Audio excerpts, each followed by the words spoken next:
Hi, everybody. Good evening. Welcome to Teachers Talk Radio live with a special pop-up interview with Branwen Jeffreys, who's the education editor at the BBC. Absolutely amazing to be able to have this conversation with Branwen.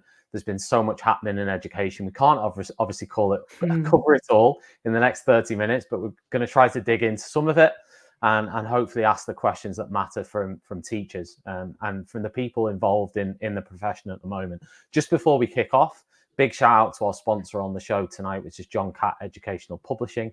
If you want to get involved and get your professional development off to a quick start, you can go to the John Catt website, johncattbookshop.com, use the code JCTTR2324 for 20% off all books from the John Catt website. So, Branwen, welcome. It's great to be here. I was just reflecting. I have an ongoing dialogue with teachers, and people sometimes, message me or text me or, grab my elbow when I'm passing through their school. But it's great to have the chance to have a more relaxed conversation and to reflect on some of the work that we do. Amazing. Well, listen, in case anybody doesn't know, do you want to just introduce yourself really briefly to everybody in terms of what you actually do? So I'm Branwen Jeffreys. I'm the education editor for BBC News.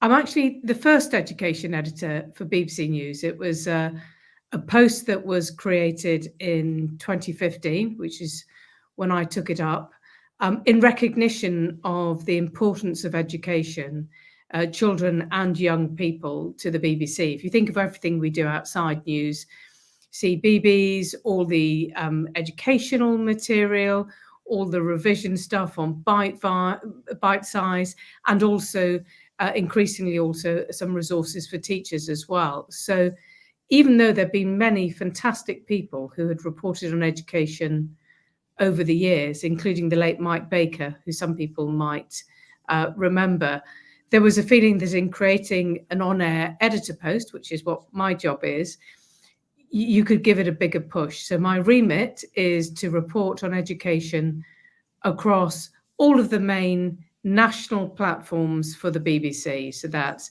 TV, radio, and I also write for online. And actually today I've been doing all three of those, as well as putting out loads of stuff on socials as well. And this. And this at the end of a long day. My day started at this computer at about 6 o'clock this morning, so that I could go live on the Today programme on Radio 4 at 6:30. You must never get bored, though. Oh, absolutely never bored. I mean, I love my job, and education is endlessly fascinating because it's about people. So it's about the kids, it's about the teachers.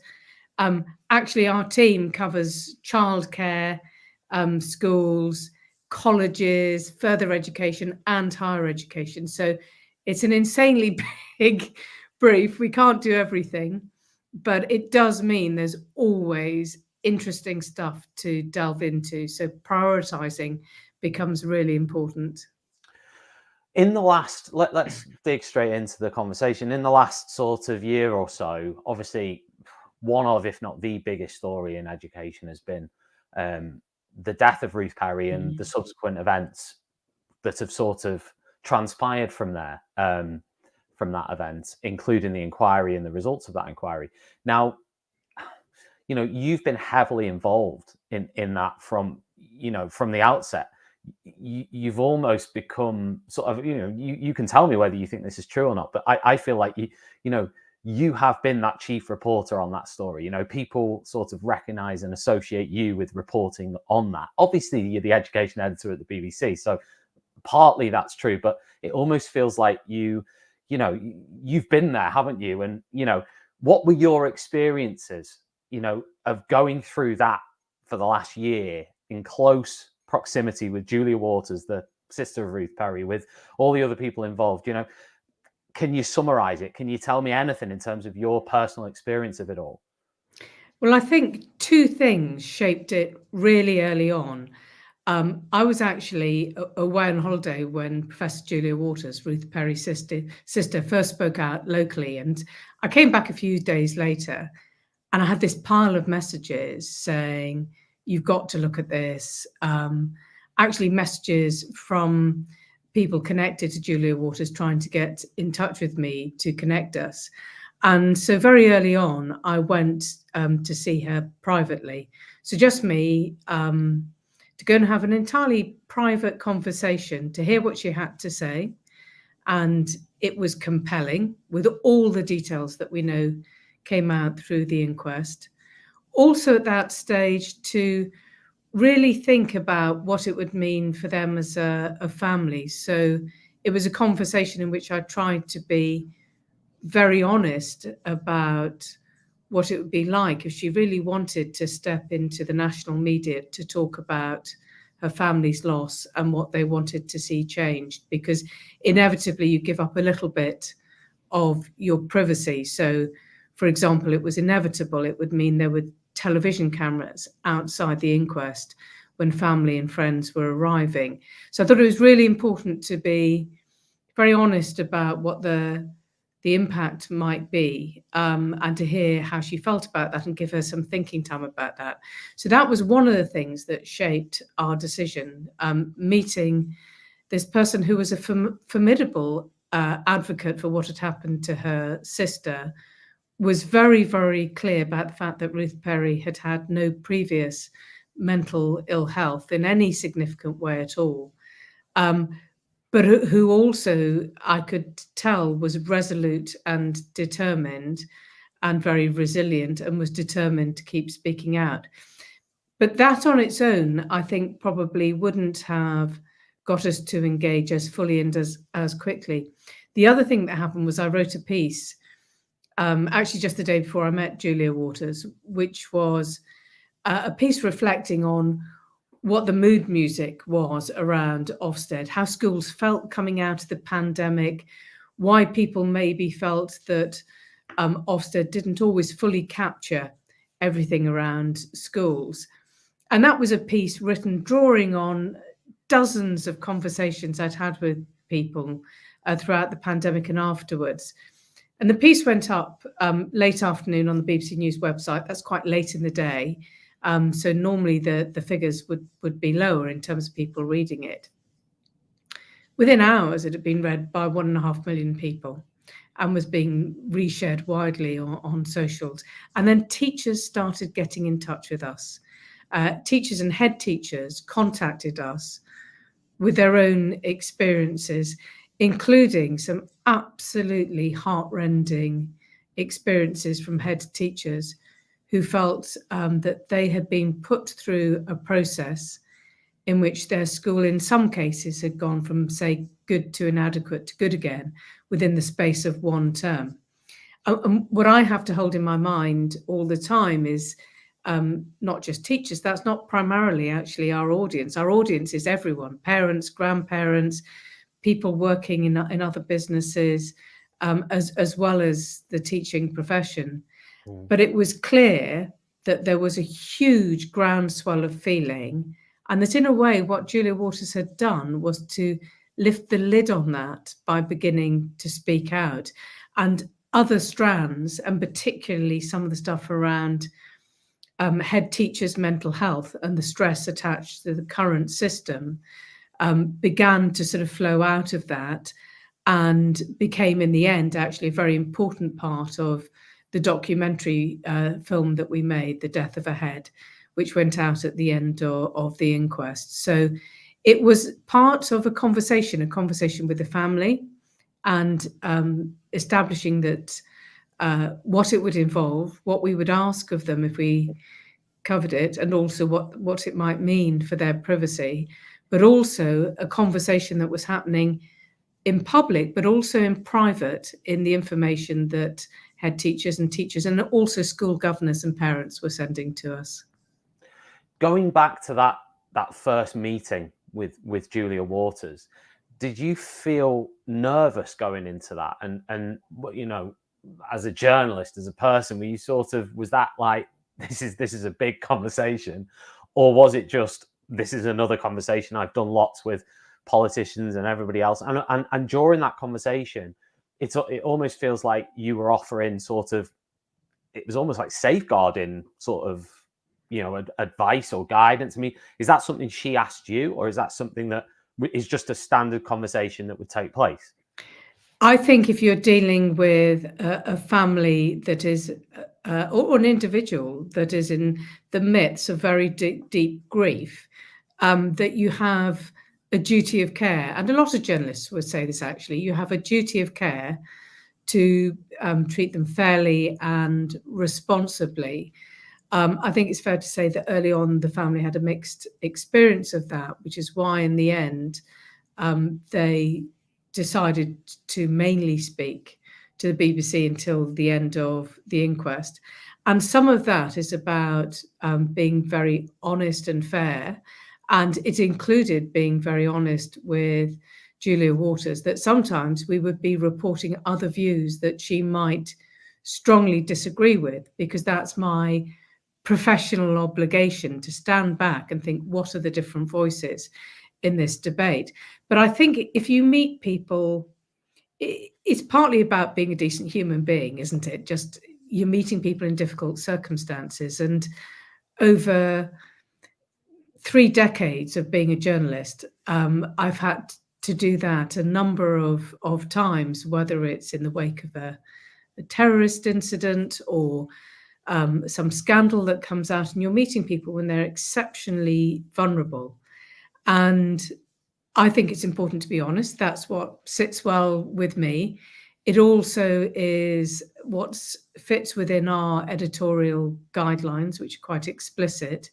And I think particularly if you spoke to most documentary makers who work with people over a very long period of time, they would say that trust and honesty is absolutely essential in dealing with a family in that situation. And that includes being honest about your own professional boundaries and keeping, where necessary, holding information from different people in confidence at the same time, because that's what our job requires. Can you give an example? Like, how should education media, because there's lots of different education media, how should education media cover these huge events with sensitivity and courage? And can you give an example maybe of a time during this last year where you as education editor have had to grapple with a story or something you've done where you said, well, we're gonna do this, but it's been a hard sort of, like, we've had to have conversations about it, and maybe it's been a difficult one? Well, I'm going to give you 2 examples, just going back briefly to the Ruth Perry story. One of the things that we held in mind was the Samaritans media guidelines about the reporting of any death by suicide, which most major media organisations try and abide by. And those guidelines set out some very clear, broad principles. One is that it's very hard to extrapolate from an individual person's case. It's really hard to know what was in the mind of any individual in their darkest moment, but also that we never, for example, talk about the means of death, because there's evidence that comes from a wealth of research that is not helpful to people. So one of the things that we had to triage and think very carefully about editorially in the Ruth Perry case was the distinction between the individual story and what the family wanted to say very clearly about how they felt Ofsted had contributed to Ruth Perry's death, something that was vindicated ultimately by the inquest. But also I spoke to a couple of different eminent experts in terms of researching mental health and suicide to think about population-wide risk. Okay, how do we weigh up one individual, but also the effect across a whole system of head teachers and what the potential risks are there. So that's one example, but also the story I've been doing today. So all of today, I've been covering some of the pressures that are currently facing schools that were built under the Private Finance Initiative. So these PFI schools, there are about 900 across England. have seen their charges go up because inflation has been going up.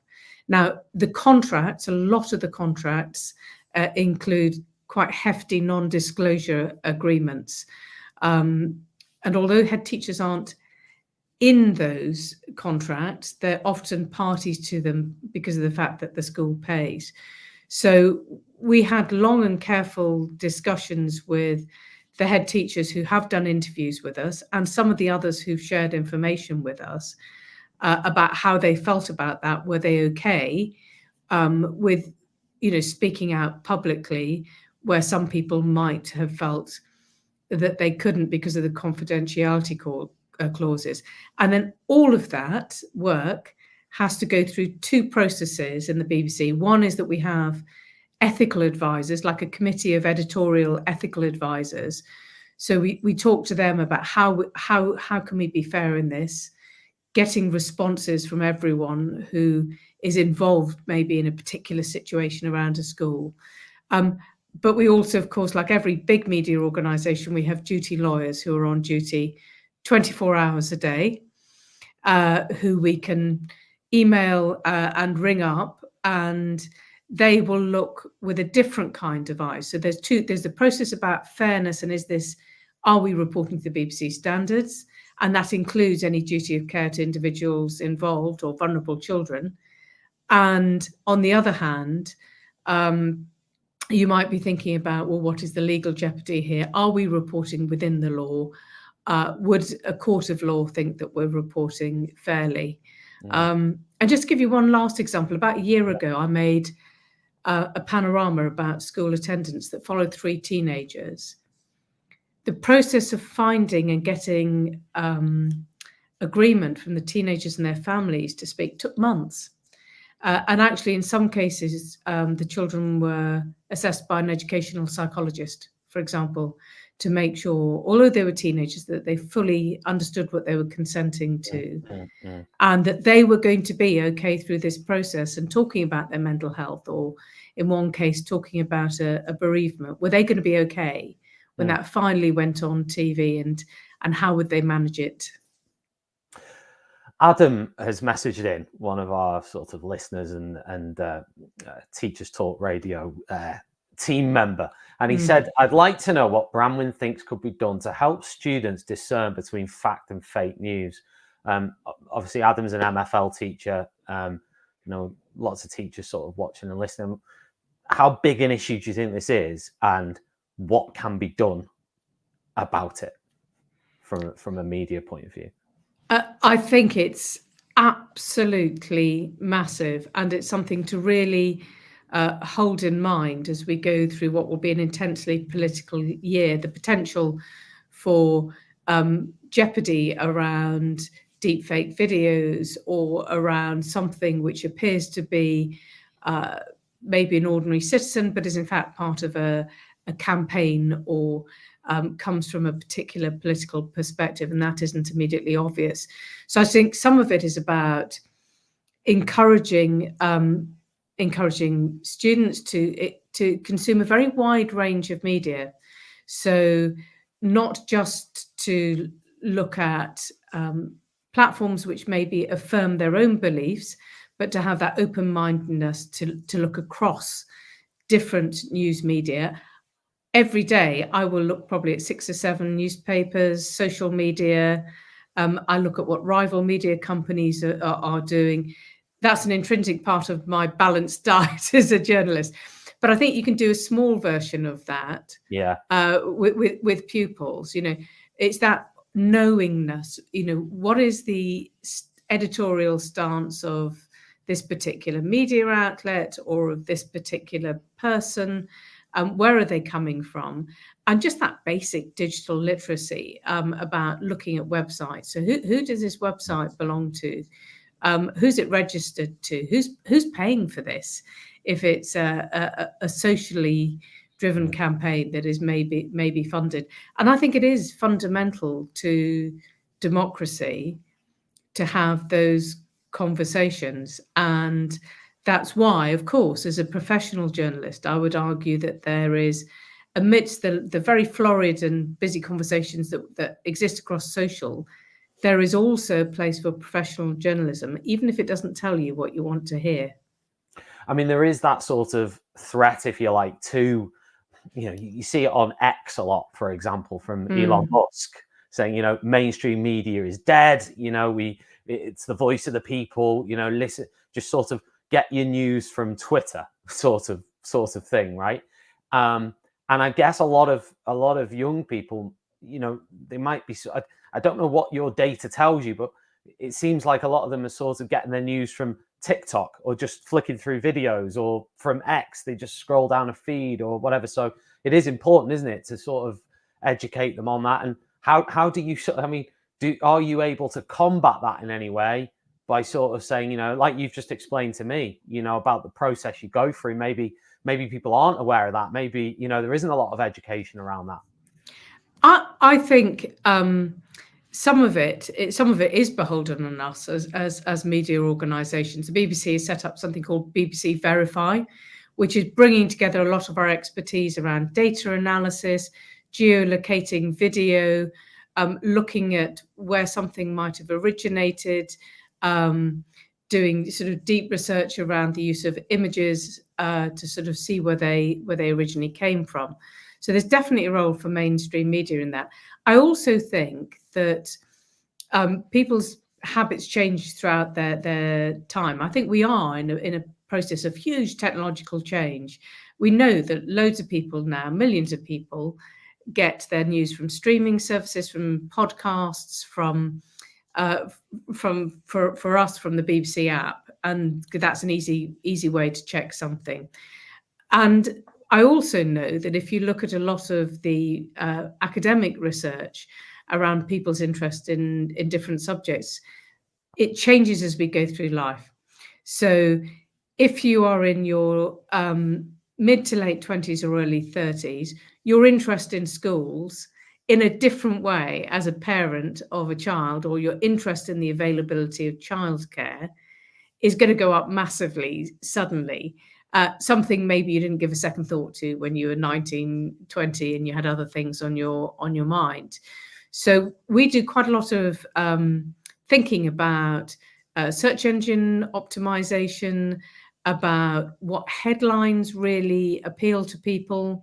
And we know that where there is some emotional authenticity in the story, where it can feel more like a person-to-person story. You're hearing about maybe another mum who's struggling to get SEND support, or another parent who's trying to juggle childcare and work, that if we can make it relatable in our storytelling, and it's constantly evolving, that can really help engage people, particularly in online platforms, where the possibilities of how we tell our stories are really, really changing. We're now moving towards the end. So I want to ask you just a sort of one question about, obviously last year, 2023, the biggest story was undoubtedly sort of Ruth Perry and Ofsted and the inquest. What do you think will be the biggest story? I mean, obviously that we don't know yet, but just sort of with your experience and intuition, is there anything bubbling that you think, I mean, obviously it's an election year, do we have anything that you think is going to be the big one for 2024 for education?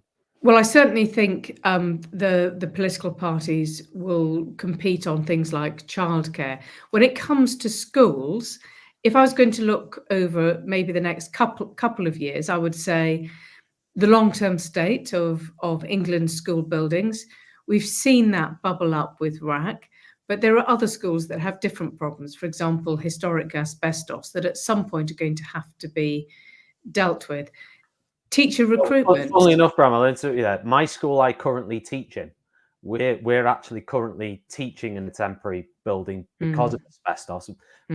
Fortunately, this school has actually just this week been awarded a new build, which will probably take 3 to 4 years. So it'll be another sort of temporary building in the interim, but still good news. But I'd imagine that, like you just said, there'd be a lot of schools out there like that.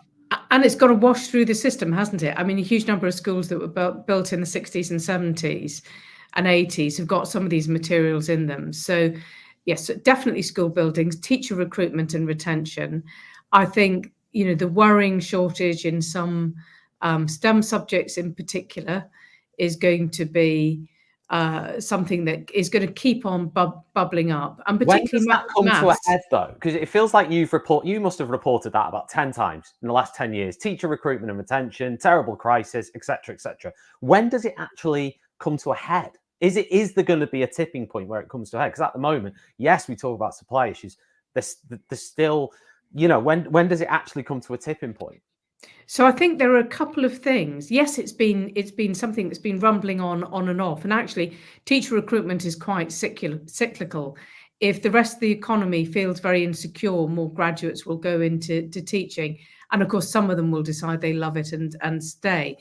But as the NFER has pointed out, there's a massive challenge post-pandemic. If you are doing a white-collar job, loads of people can work from home for a couple of days a week. That is not an option for a teacher. You're in there full on from first thing in the morning, dealing in the case of a secondary with hundreds of kids, and the intensity of teaching and lessons throughout the day. So I think long term, there's going to have to be some really careful thinking about how we make teaching attractive, and that's a challenge to all parties. And the other thing, which I think will be very slow burn, and we might not get to until after the next election, is where next for what kids learn in school. We try to avoid the use of the word curriculum in our reporting, because it Really? doesn't necessarily connect with parents. It's not a word that people use. You would not hear the word curriculum spoken generally at a bus stop, in a pub, at a footy match. Please tell me if you do, and then it's probably a teacher standing next to you. But I think there are quite interesting questions. There was a very interesting Lords Committee report about the secondary curriculum. We've got competing ideas about that going into the elections. So there could be quite a feisty debate about that.